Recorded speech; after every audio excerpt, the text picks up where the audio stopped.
What's been going on exactly, Michael? I think you'll call this a bad relapse. Hi, I'm Tim Weaver of CMVG and GTA 5 O'Clock, and I'm very excited to be here with Andy Kelly, writer for CMVG. Andy, you are one of the first people in the world to have finished GTA 5. You've reviewed it for the site. Tell us what it's like. Well, it's brilliant.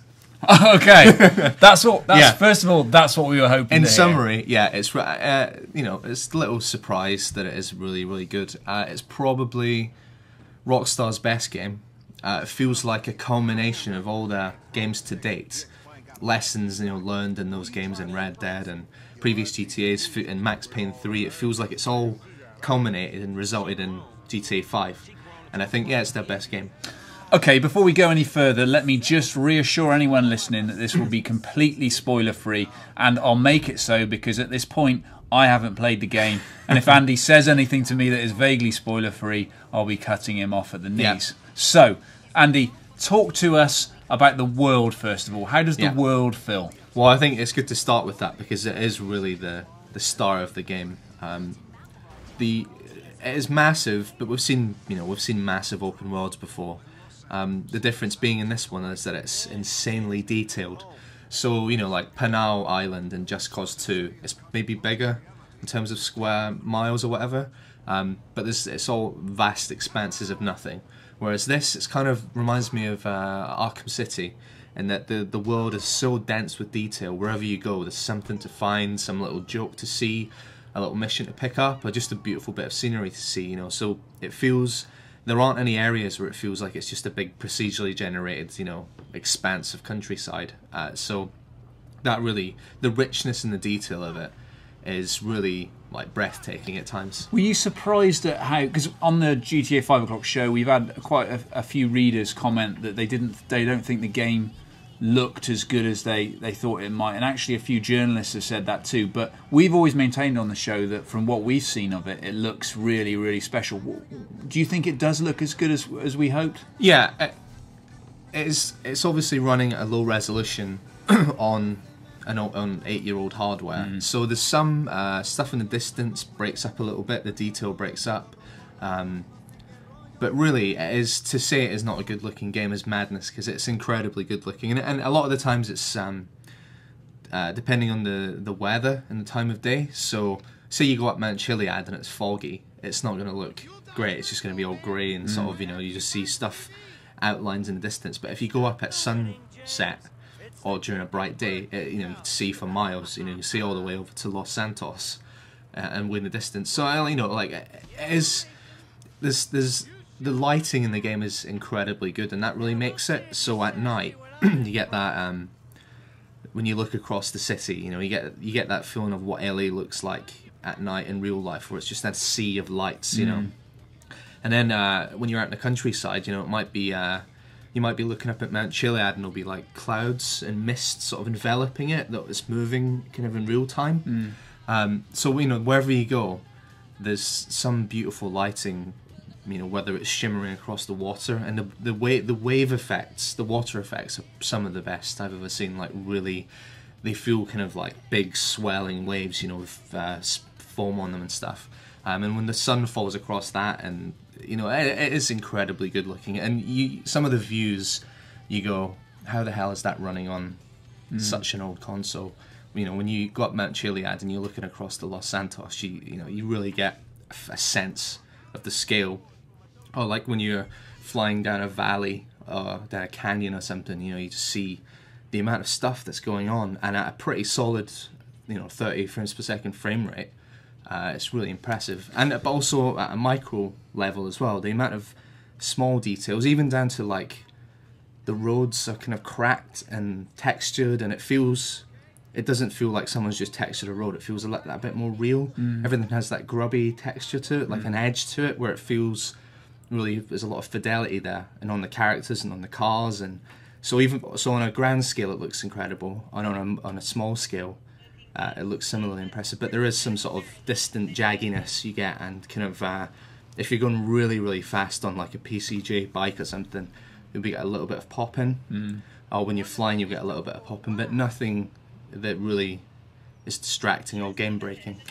Okay, so you mentioned the characters there. Give us an idea, spoiler-free, of course, how the three-character dynamic works, and also how the missions feel and how they compare, I guess, to the old GTAs. Yeah, well, the character switching works really well. A good example is, this is where specifying anything. There's a bit where the three characters are assaulting a base of some kind, right? So how you attack it, how you assault it is up to you, and there's a lot of creativity there depending on what weapons you've got. And so say you've got a car with you that you've modded with bulletproof tires and armor plating.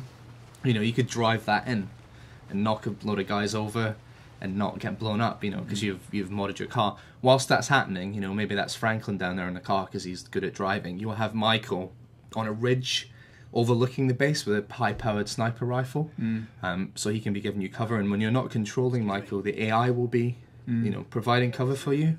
And then maybe whilst all that madness is happening, you could use the distraction for Trevor to come in at the side with a, rocket launcher or something suitable for Trevor, or a minigun, and you could have him flanking and jumping between them works really nicely. It gives it a dynamic that I've never really felt in a third-person shooter before, and it works really well. Okay, and in terms of missions, I mean, without talking specific missions, we don't want to do that.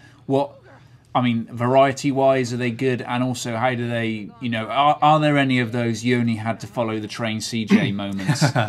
Yeah, well, I'd say mission design and difficulty, mostly difficulties, reminds me a lot of Red Dead. It's a lot more forgiving, and if you mess up an objective, you often get an alternative, so it won't say you didn't catch up with the train CJ, mission failed.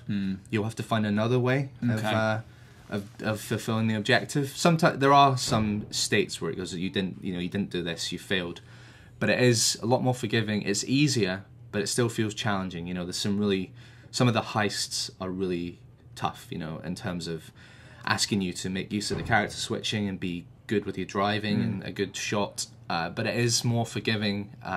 It's more fun. In GTA 4, which I loved, but there was a lot of moments where you were replaying missions over and over again, having to drive all the way back to the mission point, only for Phil Bell to wander in front of a mafioso and get shot and fill the mission for you. There's none of that. Not once did the AI mess up a mission for me, which is really a massive improvement over previous games. But so as well as the big heists, there's also specific missions for the characters, appropriate to their line of work. Michael being a family man and former bank robber, and Franklin being a repo man, and Trevor being in charge of Trevor Phillips Enterprises, which is a company that has a lot of different outlets, most of them really illegal. So there's a good mix of the three of them working together, and also their own separate lives happening. So I guess people at this point will be wanting to know exactly how big is the game. I mean, you talked about the map being pretty extensive, really densely detailed. In terms of raw figures, how long did it take you, do you think, to finish a game? And how long do you think it would take to, finish the missions? And how long do you think it would take to finish the entire thing? Well, there's 69 story missions, which seems like an appropriate number because Rockstar like to get the old 69 gag in there. So there's 69 story missions. To do them with a bit of going off the path to do stranger missions took me 36 hours, right? Which is a big chunk of game. And what's good about that figure is that none of the missions repeat themselves. So there's none of that, drive character from A to B, or every mission has its own little bit of gameplay.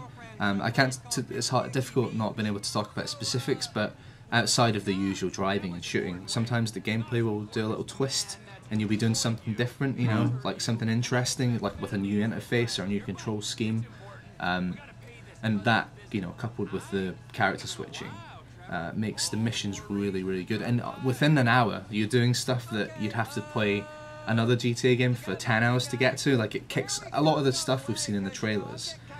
Really exciting moments from missions are all in the first 2 hours. Right. So, thereabouts. So only a couple of hours in, you'll be doing like stuff that you'd be like, you dunked right in, Yeah. and the craziness, and it just keeps escalating and escalating. There was a few moments in later missions where I had to like sort of set the pad down and go, this game, wow, like, I was just sort of stunned by it. I had to sort of take it all in, because there's some really big moments, you know, and there's some kind of they've let go a little bit with their you know, 4 was like their attempt to make a sort of gritty Eastern European gangster story, you know. This, they're going a lot more. I'm being careful with my words here, but it's a lot more reminiscent of earlier GTAs. Yeah, it's, you know, the latter half of San Andreas when CJ was doing all that James Bond stuff. Yeah. There's more of that Right. in this, you know, absolutely beautiful engine, and obviously the excitement of it is ramped up considerably by having such a big world and having such beautiful visuals.